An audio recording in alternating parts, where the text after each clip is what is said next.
Welcome to path originator. Path originator में आप सभी का एक बार फिर से स्वागत है। तो इस वीडियो में हम पढ़ेंगे सभी महासागर और सागर के बारे में, जैसे प्रशांत महासागर, अटलांटिक महासागर, हिंद महासागर, आर्कटिक महासागर, अंटार्कटिक महासागर, दक्षिण चीन सागर, भूमध्य सागर, लाल सागर, काला सागर, मृत सागर, सभी के बारे में डिटेल से डिस्क्राइब करेंगे इस वीडियो में। तो चलिए वीडियो को स्टार्ट करते हैं, लेकिन उससे पहले आपसे रिक्वेस्ट है मेरा चैनल को सब्सक्राइब जरूर कर लीजिए, क्योंकि एजुकेशन से रिलेटेड वीडियो इस चैनल पर डेली मिलते रहता है। तो देखिए, सबसे बड़े महासागर के रूप में जो महासागर है वो है प्रशांत महासागर, और प्रशांत महासागर जो है ये आपको इधर दिख रहा है, ये वाला एरिया जो है ये पूरा करके प्रशांत महासागर का एरिया है। तो अब देखिए, प्रशांत महासागर सबसे विश्व का सबसे बड़ा और सबसे गहरा महासागर भी है, और इसी महासागर में रिंग ऑफ फायर क्षेत्र की उपस्थिति देखने को मिलती है। प्रशांत महासागर के चारों ओर फैला ज्वालामुखी एवं भूकंपीय क्षेत्र ही रिंग ऑफ फायर कहता है। देखिए, तो रिंग ऑफ फायर जो है उसका पिक्चर यहाँ पे अलग से दिखाया गया है, जो कि प्रशांत महासागर क्षेत्र में है। उसके बाद सबसे इंपॉर्टेंट पॉइंट ये भी है कि इसी क्षेत्र में विश्व के 75% से अधिक सक्रिय ज्वालामुखी पाए जाते हैं। तो एग्जाम में आपसे क्वेश्चन पूछा जाएगा कि कौन सा ऐसा महासागर है जहाँ की सबसे अधिक ज्वालामुखी पाया जाता है, तो वो होगा प्रशांत महासागर, जिसको कि इंग्लिश में पैसिफिक ओशियन भी कहा जाता है। तो ये प्रशांत महासागर में सबसे ज़्यादा ज्वालामुखी पाया। उसके बाद प्रशांत महासागर का सबसे गहरा स्थान जो है वो है मेरियाना ट्रंच, यानी मेरियाना गर्त, जो कि प्रशांत महासागर का सबसे गहरा स्थान है। उसके बाद विश्व का सबसे गहरा महासागरीय स्थान भी मेरियाना की खाई, इसे ही चैलेंजर गर्त के नाम से भी जाना जाता है। ये भी जो है आपका प्रशांत महासागर में ही आता है। उसके बाद देखिए, प्रशांत महासागर में ही ऑस्ट्रेलिया के पूर्व की ओर क्वासीलैंड के तट पर ग्रेट बैरियर रीफ पाई जाती है। यही है आपका ग्रेट बैरियर रीफ, और इस ग्रेट बैरियर रीफ में ऑस्ट्रेलिया के पूर्व तट पर प्रवाल भित्तियां मतलब मूंगे की चट्टान पाई जाती है, जिसे कोरल रीफ भी कहा जाता है। तो ये देखिए, ग्रेट बैरियर रीफ जो है ऑस्ट्रेलिया के पास पाया जाता है, मतलब, और ऑस्ट्रेलिया के पूर्व तट पर प्रवाल भित्तियों में मतलब मूंगे की चट्टान पाई जाती है, जिसे कोरल रीफ कहा जाता है। विश्व की सबसे बड़ी प्रवाल भित्ति जो है ये प्रशांत महासागर में ही है, जो कि ऑस्ट्रेलिया के पास है। और प्रवाल भित्ति का मतलब जो होता है वो होता है मूंगे की दीवार, और ये कोरल रीफ समुद्र के भीतर स्थित जीवों द्वारा छोड़े गए कैल्शियम कार्बोनेट से बनी, जिसमें कई प्रकार की मछलियां, सख्त मूंगे, शार्क, समुद्री कछुए और समुद्र स्तनधारी जीव निवास करते हैं।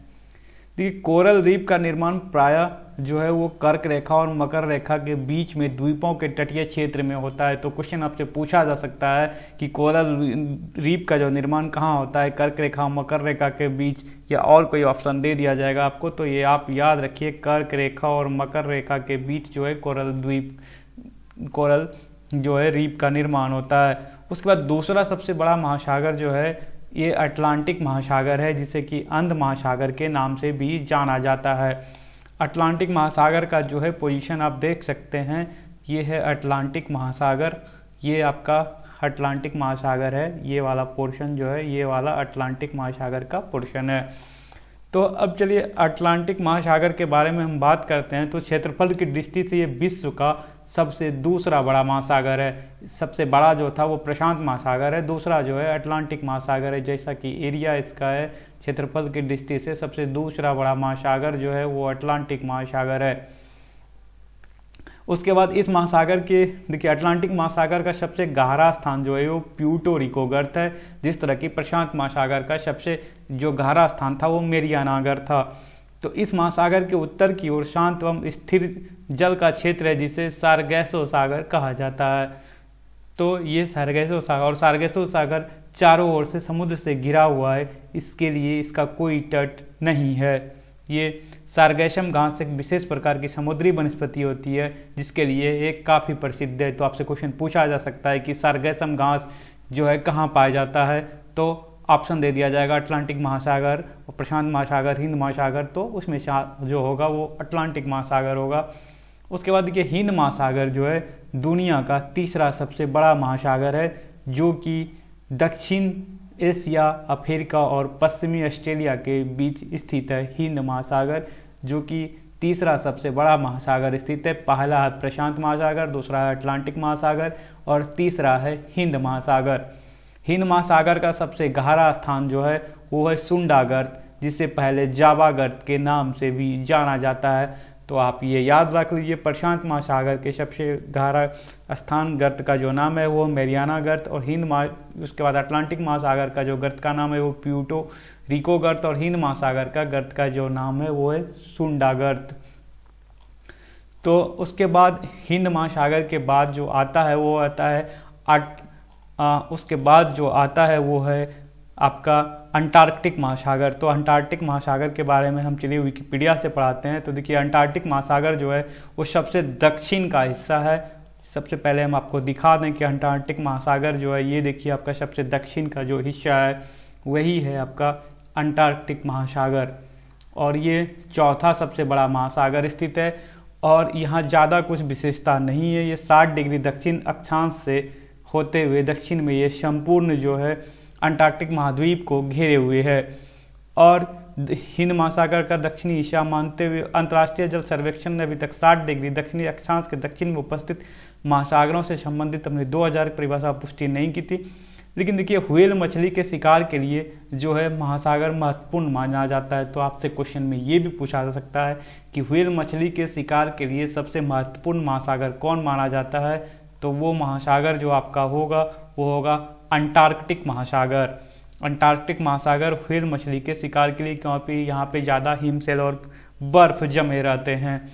चलिए, अब आपको अंटार्कटिक महासागर के बाद जो सबसे छोटा हिंद महासागर और अटलांटिक महासागर के बाद सबसे छोटा महासागर जो है वो हम आर्कटिक महासागर पढ़ाते हैं। दुनिया का सबसे छोटा महासागर जो है वो पृथ्वी के उत्तरी गोलार्ध में स्थित है, और जिसका ज़्यादातर हिस्सा उत्तरी ध्रुव के आसपास है।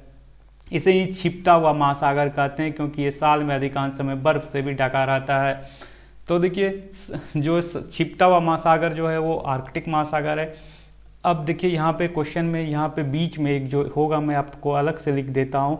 सबसे क्षेत्रफल की दृष्टि से सबसे जो ज़्यादा होगा वो होगा प्रशांत महासागर, उसके बाद होगा अटलांटिक महासागर,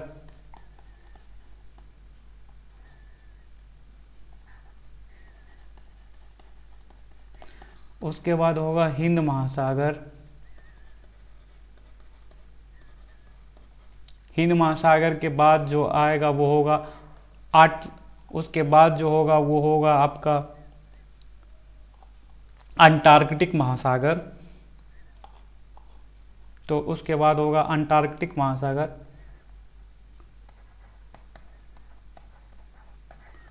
और सबसे छोटा महासागर जो होगा वो होगा आर्कटिक महासागर। तो ये हो जाएगा सबसे छोटा आर्कटिक महासागर, सबसे बड़ा प्रशांत महासागर। तो इन सभी महासागरों और गहराई की दृष्टि से सबसे जो होगा प्रशांत महासागर, अटलांटिक महासागर, हिंद महासागर, उसके बाद अंटार्कटिक महासागर, उसके बाद आर्कटिक महासागर। ये भी सेम ऑर्डर रहेगा क्षेत्रफल की दृष्टि से और गहराई की दृष्टि से भी। अब उसके बाद है कैरेबियन सागर।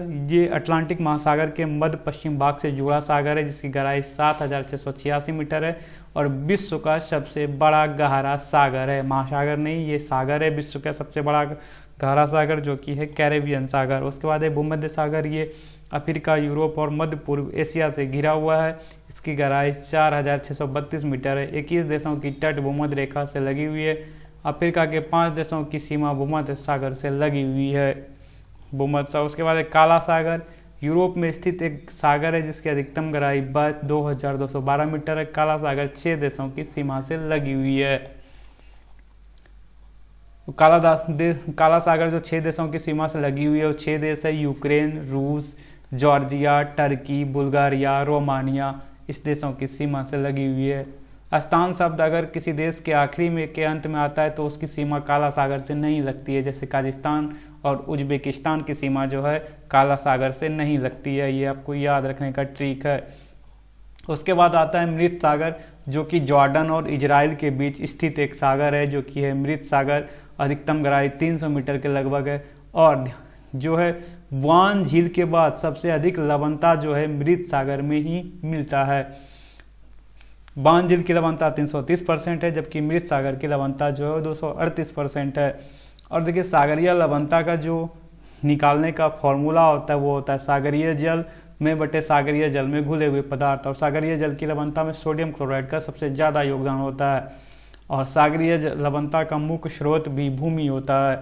उसके बाद है कैस्पियन सागर। ये विश्व की सबसे बड़ी खारे पानी की झील है जिससे 5 देशों की सीमा भी लगती है, ईरान, अजरबैजान, रूस, कजाकिस्तान और तुर्कमेनिस्तान। यह है कैस्पियन सागर। कैस्पियन सागर के बाद हम लोग चलते हैं दक्षिण चीन सागर की ओर। चीन के दक्षिण में स्थित एक सागर है जो कि प्रशांत महासागर का एक भाग है और जिसका अधिकतम गहराई 5600 मीटर है। तो दक्षिण चीन सागर जो है प्रशांत महासागर का ही एक भाग है और इसी को बोला जाता है दक्षिण चीन सागर। उसके बाद है बेरिंग सागर। ये भी प्रशांत महासागर का ही एक भाग है जिसका उत्तरी अमेरिका और अलास्का के बीच स्थित है। इसकी गहराई भी 4773 मीटर है। उसके बाद है तस्मान सागर जो कि ऑस्ट्रेलिया और न्यूजीलैंड के बीच स्थित सागर है जो कि है तस्मान सागर। अधिकतम गहराई के क्रम में सागर में सबसे ज़्यादा कैरेबियन सागर होगा, उसके बाद दक्षिण चीन सागर, उसके बाद बेरिंग सागर, उसके बाद भूमध्य सागर, उसके बाद जापान सागर। तो उसके बाद विश्व की प्रमुख खाड़ियाँ जो है उसमें से विश्व की सबसे बड़ी खाड़ी जो है वो मैक्सिको की खाड़ी है। उसके बाद दूसरा नंबर में हडसन की खाड़ी की तटरेखा विश्व की सभी खाड़ियों में से सबसे अधिक है। तो ये था आपको महासागर, सागर और खाड़ी के बारे में। तो मिलते हैं नए वीडियो में कुछ नया जानकारी लेकर के, तब तक चैनल को सब्सक्राइब जरूर कीजिए।